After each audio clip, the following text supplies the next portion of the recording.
There you go. Wisconsin's 7th Congressional District Representative Tom Tiffany is our very special guest today, Thursday, December 11th, 2025. I'm Ben Dryden, and you're watching Dryden Wire Live, presented by Americans for Prosperity Wisconsin. AFP Wisconsin works to reignite the American dream and break down government barriers that hold us back from our full potential. Visit afpwisconsin.com to learn more and to join AFP to fight for more freedom for all Wisconsinites. With that, we welcome today's guest, who joins us every second Thursday of the month, Wisconsin's 7th Congressional District Representative and candidate for Wisconsin Governor, Congressman Tom Tiffany. Tom, good morning, sir. Good morning. How are you? How much snow you got over in Spooner? I don't want to talk about it. It's a very sensitive subject for me right now. Don't you have an official weather station at the world headquarters? No. It's funny when you do our school closings, because there's no place around here. You know what it's like in Northwest Wisconsin. Half of our area gets news from Superior and Duluth, other half over in the Twin Cities, not other half, another third gets it over in the Twin Cities, and another third gets it down in Eau Claire. It's, yeah. No official station. How's your Thanksgiving? It was awesome. My mother-in-law made a delicious turkey, and it was just a fabulous Thanksgiving. A couple of the girls were home. We had a delightful time. You? Same family stuff. I think it's called a deep fried turkey. For the first time, my son-in-law made that. I'm not recommending it because I don't know if that's like you're supposed to eat it that way or not. But holy buckets, was that good! It was phenomenal. Well, if it's good, then why not eat it that way? Well, I don't know. There's a lot of things that are good that you probably shouldn't eat. All right, listen. I apologize for the late start. I had some technical issues. We have a lot to get to here in the next just over 20 minutes. I want to start with the healthcare package. I wrote down a few notes here this morning. The House Democrat leaders have been championing a clean extension of Affordable Care Act tax credits. I think it's a 3-year extension for that. However, House GOP healthcare package, based on what I read, said it's going to exclude ACA subsidy extensions. In an article I read this morning, it stated that House GOP leaders will bring a vote next week on a package of healthcare bills that does not include an extension of expiring Obamacare enhanced subsidies, as Republicans remain divided about how to address the healthcare cliff ahead of a midterm election. So what is the latest on the GOP healthcare plan? So I think you set it up well there, Ben. And here's what a clean extension of the Obamacare subsidies looks like. Remember, these are COVID-era subsidy enhancements. So it went far beyond what Obamacare already was. And so here's what you'll get if we extend them. People making up to $500,000 a year will get those subsidies. There's some people that will. The health insurance companies that are getting tens of billions of dollars as a result of Obamacare in these enhanced subsidies, they're going to continue to get them rather than the American people. Is that what you want? And so what we Republicans are trying to do is get some good alternatives for it. And I live by these principles in regards to healthcare: choice, competition, transparency. And so that's what we need to implement in order to have an alternative for Obamacare. And it starts with transparency. What other good or service do we consume that we really don't know how much we're going to pay? I mean, to me, opening up a healthcare bill is kind of like opening up your property tax bill, which, by the way, is coming. And you're just holding your breath going, oh my God, how much is it going to be? We need transparency. And then when we have transparency, we'll have greater competition. And we need to provide people more options. Obamacare restricted options, gave people in states fewer options. We need to give people more options, and that's hopefully what we'll get to. Well, you say hopefully we'll get to. The clock's ticking. Is this going to get done by the end of the year? So the speaker yesterday in conference said that I'm out in Washington, D.C. this week. He said next week we expect to have a package ready. And I know I've weighed in on some of the things I want to see, and I think I cited those just previous to you, doing things like association health plans. We should have short-term insurance. mean, we need to give people more options. There's not a silver bullet. There's over 300 million Americans. We all have different healthcare needs, our families and individuals. When we're younger, we don't need the same type of healthcare as when we get older. We need to give people more options, and that's what we're going to do. How important is it for the GOP, from a political standpoint, how important is it for the GOP to get this done, to get something done? Well, we focus on Democrats and what they want. We focus on what Republicans want. We need to do what's right for the American people. That's what this is all about. And that's why we need to get them healthcare plans that give them more options and more choices, because they've gotten fewer now. I mean, think about it. We were promised that your healthcare costs are going to go down with Obamacare. You're going to be able to keep your doctor. I hear from friends, relatives, and constituents all the time. It is getting harder and harder to set a doctor's appointment. And we know what's happened with healthcare costs. I mean, they've been skyrocketing. That is as a result of Obamacare. So we need to give people more options and choices, and then we can begin to bring down the cost of healthcare. So it's important. We need to get it done for the American people. Is it? Do you think there will be something done by the end of the year? I hope so. I mean, I'm not in the business of predicting here with the Congress of the United States of America, because you just never know what's going to happen. But my intent is to work to get solutions for the American people and get them as soon as possible. You had put out a press release since the last time that you've been on the show. The headline was Tiffany's statement on vote to release the Epstein files. In this, or part of that says, I have consistently said that regardless of the issue, the American people deserve full transparency. Only through complete transparency can we restore trust in our institutions. For years under President Biden, Democrats kept files sealed, and today I voted to release the Epstein files and give the American people the sunlight they deserve. You have, in your defense as well, for months, people always ask that question on the show, or it seems like it always came up, your view, and you were consistently saying, yes, let's release them. I believe you put in the caveat, as long as we're protecting the victims, right? There's a way to do it responsibly. But my question to you is, are you concerned at all about any political fallout from the GOP, from your colleagues, from your caucus, from the big guy himself, right? Donald Trump. Are you worried about that? Do you think about those things when you make these decisions? No, I do what's right for the American people. Done. And that is, I just believe in full transparency. I mean, regardless of the issue, let's give the American people the truth.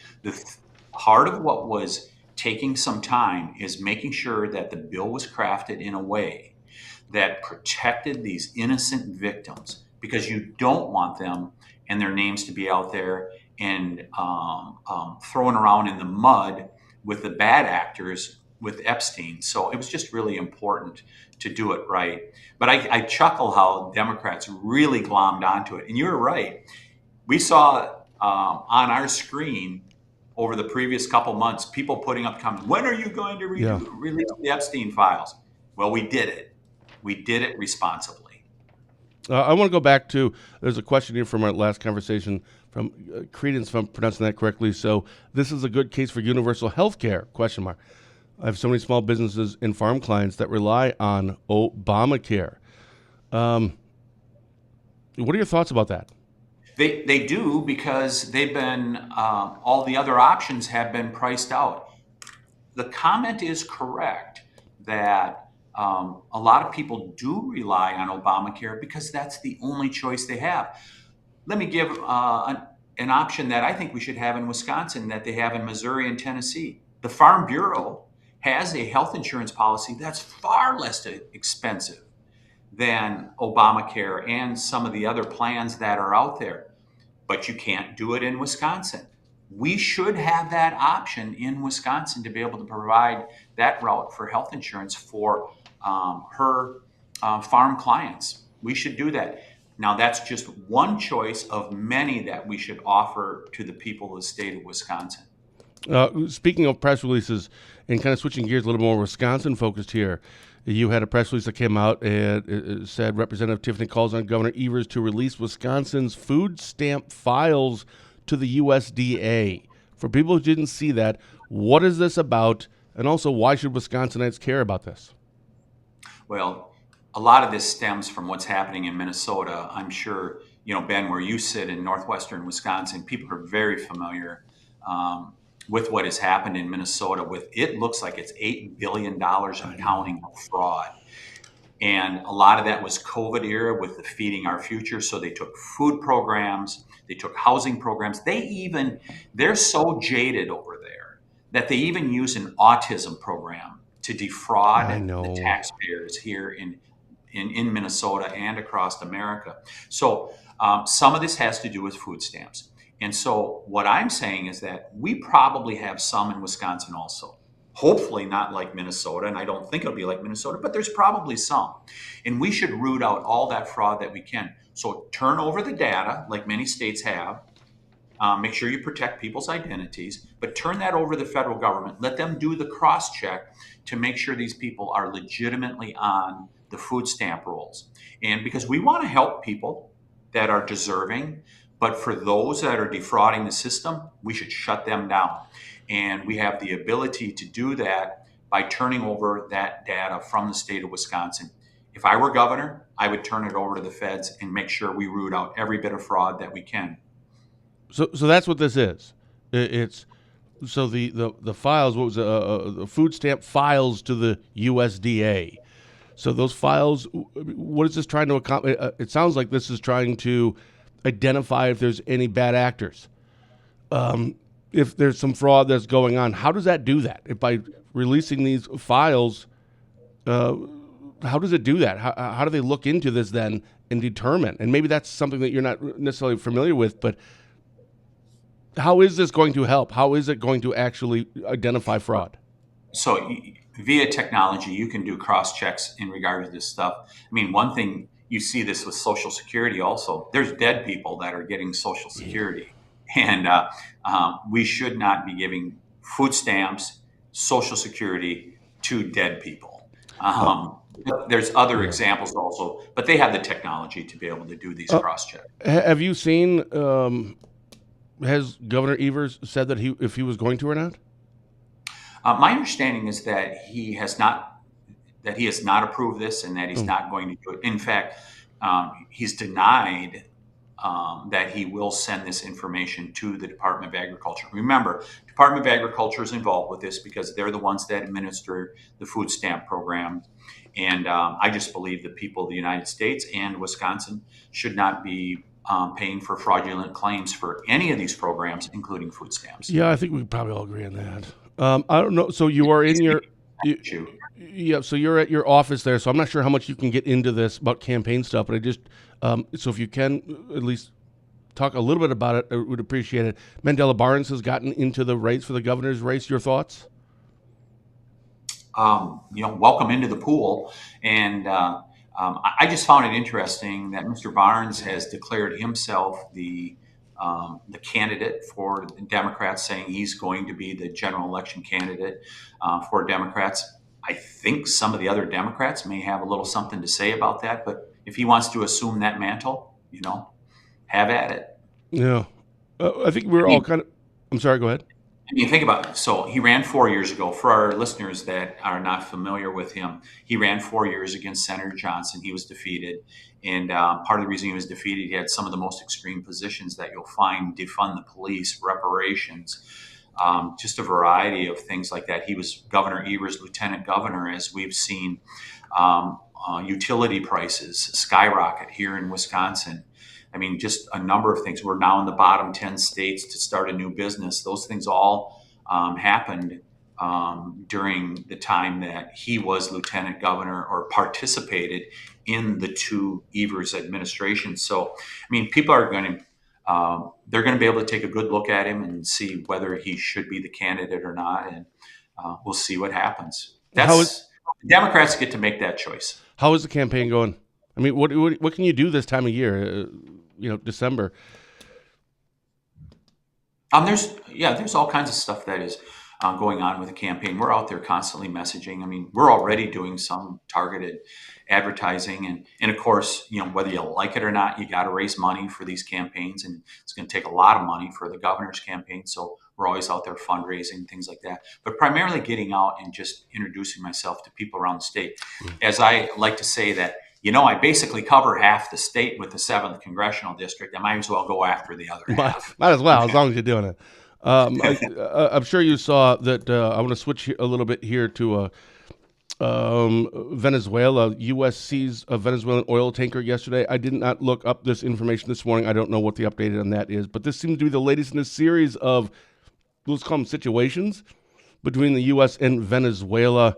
How concerned are you about the apparent escalation between U.S. and Venezuela, and how concerned should we be? I think President Trump is always very hesitant to get involved with armed conflict. I mean, he's been clear that he prefers peace around the world, and he's brokered peace.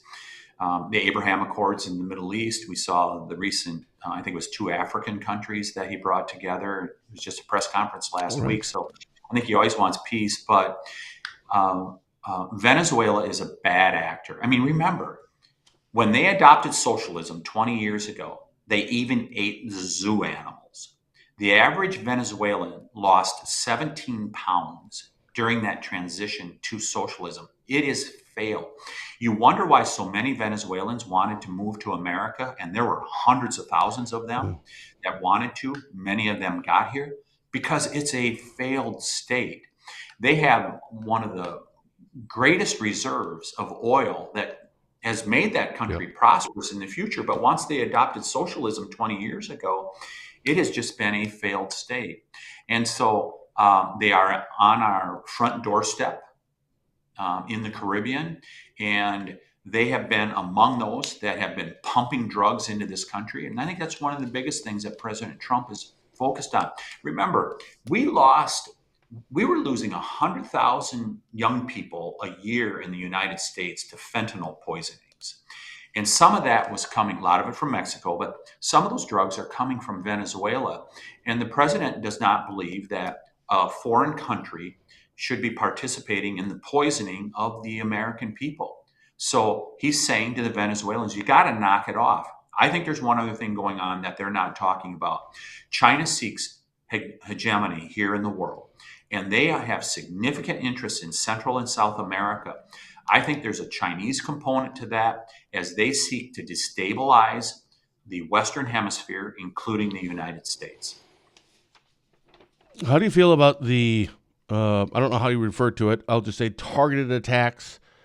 Maybe attacks isn't the right word, but I don't know what else word it would be. The targeted attacks that the U.S. has been doing on Venezuelan boats of suspected drug trafficking. Where does that sit with you? Those people are killing Americans, and if that's what they're going to do, then perhaps they got their just desserts. I would prefer that they not do that. It would be good if Venezuela dropped socialism and had freedom and opportunity for their people, because then they wouldn't have to be drug runners in order to be able to make money. But that's what happens when you have a failed state. This is what happens with socialism. It fails every single time that has been tried in the history of the world. Historically, that would be accurate, correct. It is failing once again. And part of what is going on here is there are people that have turned to drug running to do that, and they're harming Americans doing it. How's Hegseth doing, you think? I mean, that's up to you guys can decide that. I mean, I let's give you one measurement. Recruitment is up significantly. Remember, during the Biden years, the recruitment numbers were steadily declining. Young people in these military families that have generations of serving, they were saying, we don't know if you should go serve in the military to their sons and daughters, grandsons and granddaughters, and we're not sure that you should be serving. That is all turned around. The recruitment numbers, I mean, they hit them a month before the end of the year that they were hitting their numbers for the military. So that part is going really well. And I think that speaks to optimism about the whole idea of peace through strength. We have some questions, and I'm not ignoring those questions, but I had a late start this morning because of some technical issues. We only have a couple minutes left here. I wanted to ask you this question. I saw this morning that a headline was on thehill.com, says Democrats divided over effort to force vote on banning lawmakers stock trading. The first paragraph just says that Democrats are at odds over the Republican-led discharge petition to ban stock trading by members of Congress, with some insisting that any prohibition should also apply to the executive branch. It marks the latest complication on an issue that has vexed Congress for years and fueled multiple unsuccessful attempts at reform. You got to help me understand this one. I don't get it. It should be very, very simple. A bill. Can we or we can't do this anymore? Say yes or no. Why? Well, why has this never gotten done? Is Congress unable or just unwilling to just make this a vote? I don't get it. Help me understand this one. So let's start by I will vote for the bill. I will vote for that bill. The complication comes, I call this the Nancy Pelosi bill because her and her husband are the most stunning stock traders that you will find in the United States of America. Now, did she use inside information? I don't know that, but man, they amassed a lot of wealth while she's been in the Congress of the United States. And it's her and other Democrats that are muddying the waters on this. We are ready to vote for this and get it done. Democrats they're trying to muddy the waters by saying, oh, we got to include the executive branch. No, you don't have to include the executive branch. Just deal with Congress. Let's deal with our just one thing. Just get it done. Just get that done. I don't So get it. they're trying to shift the blame onto us. This happens it's like the ACA Obamacare subsidies. They're trying to shift the blame on us. They're the ones that passed these subsidies during the Biden years, the enhanced COVID subsidies that put tens of billions of dollars in the health insurance companies' pockets. People making $500,000 a year were getting these subsidies from the taxpayers of the United States. That's them that did that. And they're trying to do it again with this issue. They shouldn't be allowed to do it. Let's have Congress take the vote. I'll be voting yes. Well, I just actually put for the first time a few dollars into the stock market. So I'm just real quick. Maybe after the show, do you happen to have Nancy Pelosi's phone number? You can text me later on because I could use some advice. Just saying. Well, we all have to publicly put out where we invest, and all you got to do is just follow what she does. There we go. Look at her public documents, and you'll see. Okay. Oh, that's fun. Holidays coming up. First of all, Merry Christmas, Happy New Year, Happy early birthday. Your birthday's coming at the end of this month. What are your plans for Christmas? Oh, we're going to spend it at home. It's going to be awesome. We're going to have a house full of people. Lots of friends and relatives are going to show up a couple days after Christmas on that weekend. And we're going to take a few days off and really enjoy Christmas and enjoy the season. It's going to be awesome. Good for you. We do have about a minute and a half left here, so I'll try to get to a couple of questions. Dan Erickson says, do you agree with Trump pardoning a drug kingpin? Well, give me the... I don't know who that is. Give me the details in regards to it Right. to know what it's all about. So, All right. what's the next one? What's the next? Oh, here's one. Burning Point, USA. All right. First of all, use your regular name, not a page. But all right, you're running for governor and claim to be pro-freedom. So why is your record on cannabis one of the most restrictive in the entire Republican caucus? I voted for more research in regards to cannabis because I think it's very important for states to have good information in regards to the effect of cannabis. My record is not restrictive. That's clearly not the case. I think it's really important to have good research when we're making these public policy decisions. And I voted to do exactly that, is have good research being done out here in Washington, D.C. that's going to be able to guide us as policymakers. All right. It says, is it true you voted against medical marijuana expansion every single time? I don't think so. I mean, if Mr. Burning Point wants to provide that information to my office, just go to my congressional website, and if you want to cite the bills where I voted against it, I don't recall that. So you can send me the references, and we'd be happy to take a look at it and answer you. All right. Dan Erickson following up on his about the drug team with the former Honduran president. Apparently, you already know that. I'm not familiar with that one. How do you not know everything about everything all the time? What are you doing? Yeah. We appreciate you, Dan. Merry Christmas. Awesome. We'll see you in January. Hey, thanks. Thanks, Ben. Merry Christmas to you and your family and all the listeners out there in the Dryden sphere. It's always good to join you each month, and I'm very grateful to have And you we're on. certainly appreciative of it. No kidding. Thank you so much. Special thank you to Wisconsin's 7th Congressional District Representative and candidate for Wisconsin Governor Tom Tiffany for taking the time to come on for a chat today. Quick note, this is our last live show of the year, as we'll be taking some time off to kind of recharge. We'll pick it up back again in January. So until then, for DrydenWire.com, I'm Ben Dryden saying thank you for watching, and as always, have a blessed day.